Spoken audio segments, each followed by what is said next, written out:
Hello again. All right, so here's our discussion of fascism. We're going to be starting with a discussion, excuse me, about, well, look at this lovely little thing here. This is a fascis. This is the symbol of Rome. This is what the emperors would have as their symbol. It is the axe tied to a bundle of wood. And that's where it comes from. That's where the word fascism comes from. And it literally is the idea that what Mussolini, who will become the leader, is trying to achieve is a return to the grandeur of the Roman Empire. In some ways, it's funny. There is sort of this traditionalist element that runs through a lot of it. If you think of Hitler, it's going to be returning to, the glory days of the Holy Roman Empire, the Reich. You've got in Russia, returning to a pre-industrial period. Obviously, Japan, a pre-industrial period. They all hearken for what they believe to be times when things were so much better in their countries. So one of the things that you'll see thematically here is that. Hold on just one second. Oh, sorry about that. Okay, so let's talk about what some of the elements are here. And fascism is not something that has an absolute sort of definition. It's more a collection of ideas or concepts, believe it or not. So totalitarianism, authoritarian leader, militarism, expansionism, extreme nationalism, and enemy of communism. So when we look at totalitarianism, everything we've talked about before, totalitarianism is this idea of absolute control by the government, typically control of the press, control of the politics, class elements there. Depending on which totalitarian regime you're in, it can actually be different. But that the government has all control and basically can do whatever it wants, regulate any aspect of your life. We often find it with an authoritarian leader, someone who creates this cult of personality. You think Hitler, think Mussolini, demands loyalty, rallies the people, and just demands that allegiance and loyalty. Militarism, belief that military is essential for a country to be strong, that it allows them to aggressively go out and promote its national interest to protect itself. As long as it's got the military, it ought to expand, including its territorial base, its economic base. Typically, this goes hand in hand with the militarism, as its military provides the opportunity to do that. At home, you've got sort of this unifying feature of nationalism, that we are the best, we are superior. They start to unify your thoughts, unify everything from how you dress to how you think to how you talk. These are the salutes, the war cries, and it all comes back together again with this glory of the nation. Now, this is where I think Stalin should have been paying attention, because they are, by definition, an enemy of communism. Because if you are super nationalist, then it only stands to reason you would be not communist, because communists are internationalists. Okay, they don't believe in any kind of political limitation. They don't believe in one better than another. Nationalists, on the other hand, despise classless societies like communism. They believe the power should be held by the industrialists, by the aristocrats, by the better. They have no problem having clear lines of authority, having clear power players, and that. So, and I don't think Stalin was actually unaware of that. I think he did, but he had killed off all his generals, and he didn't really have much choice. Again, just a symbol of the fascists here. This is with Cincinnatus. He was one of the great leaders in that symbol of power and authority. It's like the swastika, which does not have its hateful beginnings, but the way it will used, it will always forever be, symbolic of death and destruction. This is young Benito Mussolini.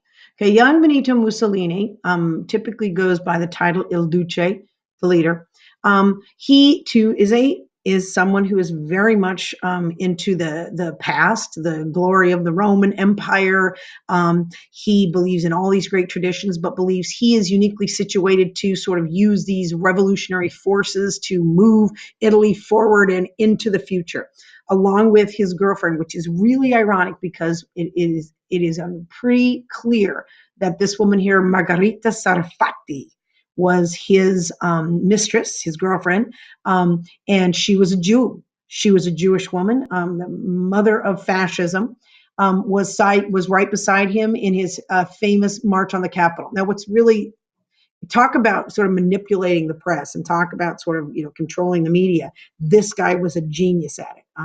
He basically, when he announced that he was going to threaten to take over from the king, Emmanuel II, the king said, fine, just take over. You can have it. But that is what Wolsey wanted. Wolsey has to come to power in this great sort of event. So they literally staged a takeover where he marched with men in these black shirts and this uniform through Rome in this grand sort of ascension to power in October of 22. So he's really early compared to some of the other leaders that will come.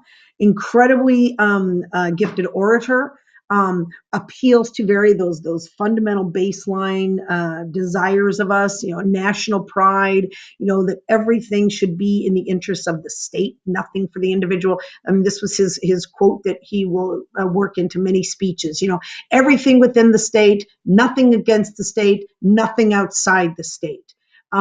Masses should only believe, obey, and fight.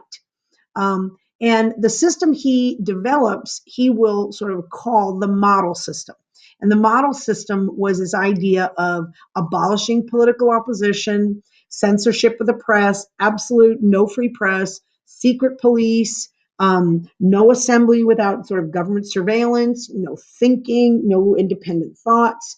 The black shirts were basically like like Hitler's brown shirts, the thugs who ran the place, state control of everything, economic control of industries. This is a fascist dictatorship.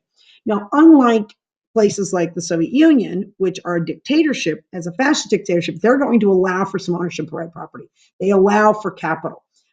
But everything is controlled by the state, and it's your own private industry, but you have some regulations on you, and that everything you do in the end should go back to supporting and promoting the state above all else. People who don't conform were punished. And again, it's in some ways a precursor to what's coming. In 1936, in an attempt to gain some power and I guess some attention, he will lead an invasion of Ethiopia. And again, this was to get the resource of the area. And again, I'll just show you a couple things I forgot from the last page. I'll go back and show you. The man is obsessed with his looks. You will find all these pictures of Mussolini, and I just have to show you, speaking where he'll be so into the speech, and he'll be giving the speech, and he'll just rip his shirt off. And apparently, everyone in the crowd would just go, and they would all collapse and be overwhelmed by what they see and his self and his body and how amazing he was. It reminds me of Putin. If you've ever seen those pictures of Putin that rides around like shirtless on a horse, I mean, these guys are obsessed. Anyway. So back to this, because I was reminded of that when I look at this picture of him standing up in front of the crowd. He's such I don't know what. Anyway, it was basically Italian airplanes, Italian tanks, Italian poison gas versus Ethiopian tribal spearsmen. It was they just ran the table on Ethiopia, and was really, really too bad. This was Italian Somaliland, that was Eritrea, and they basically collapsed on Addis Ababa from there. So it was the beginning of him trying to, I think, garner some attention from Hitler. Hitler was already starting to make, aggressive moves at this point. The League condemned it. They called for sanctions, but again, the League of Nations was not given any enforcement power, was not really given any authority to do anything about it. So there's not a whole lot they can do. This here is the King Haile Selassie. Right here. And once he was asked, do you have anything to say to the Western powers? And he basically said, it may be only us today, but it will be you tomorrow. Britain, France, the United States all considered intervening at this point, but the political situation back at home in the United States and Britain and France was not going to allow any intervention into these countries. And our lack of willingness to intervene early on is what will allow these dictators to sort of run the table. And that's where I'm going to stop with this one. So this is a short one. And then we go to Germany, and Germany is going to be a long one.